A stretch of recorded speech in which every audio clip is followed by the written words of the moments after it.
Élise Lucet est attachée au groupe France Télévisions depuis bientôt 40 ans. Après s'être attelée à la présentation des journaux télévisés, elle s'est façonnée une marque de fabrique par l'intermédiaire de magazines aux méthodes d'investigation réputées agressives et qui confrontent les sujets à leurs contradictions. Après Pièce à conviction, menée durant plus d'une décennie, la journaliste a enchaîné avec Cache Investigation dès 2012 qui connut bien des polémiques jusqu'à présent. Delphine Ernotte exige de la rigueur journalistique. Delphine Ernotte, que d'aucuns pourraient comparer à Robespierre pour sa propension à trancher les têtes depuis sa prise de pouvoir en août 2015, n'a pas manqué de mettre Élise Lucet face à ses responsabilités après plusieurs plaintes déposées suite à la diffusion de numéros ayant gravement nui à l'image de certains groupes voire même des simples individus.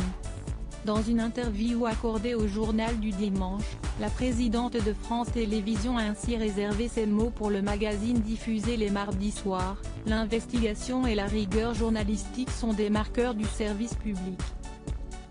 Nous avons démarré un travail de réflexion sur tous nos magazines d'info. Il faut qu'on s'interroge sur leur ton, on a souvent un problème d'adéquation entre le fond et la forme. » Élise Lucet ne se sent pas menacée. Si l'avenir d'Élise Lucet n'est pas menacé sur la chaîne, il n'est pas certain qu'elle puisse se permettre de concentrer les critiques comme c'est le cas ces derniers temps. Malgré cet avertissement, le visage de Cache Investigation a botté en touche face aux propos qui l'ont visé, affirmant au micro d'Europe 1 que Delphine Ernotte avait bel et bien ciblé l'ensemble des magazines d'information et non pas son rendez-vous en particulier.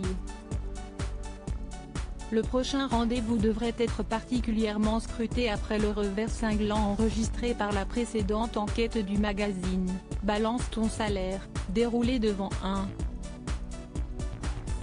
1,37 million d'irréductibles et